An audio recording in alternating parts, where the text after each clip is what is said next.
It just really works for us functionally and has become the most popular space to gather in our house. Hi Domain, I'm Carlene Duffy, designer and renovator, and welcome to my kitchen. It is a big size kitchen, you could say, but we were able to save money in choosing a flat laminate cabinet front, which is actually one of the most cost-effective materials. I implore every renovator to include an appliance cupboard in their renovation. It's a place to store and shut away all those small appliances like your kettle and your toaster. They tend to otherwise take up visual space and tend to add to the clutter of a kitchen.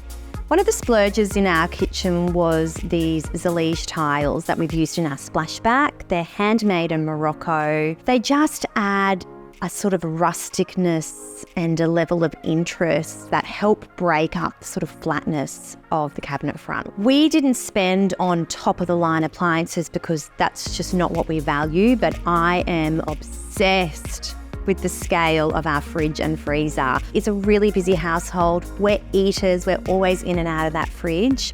So we have a really big size fridge, a really big size freezer, and this really neat trim that unifies it and ties it all together. So we don't have a butler's kitchen, but we have what I call a pseudo butler's kitchen. We sourced these vintage casement windows from an old Queenslander, installed them in our kitchen, and they both add character and shut away the mess. I really wanted a round dining table in this house, but just due to the sort of linear shape of the space, a standalone table wouldn't have worked.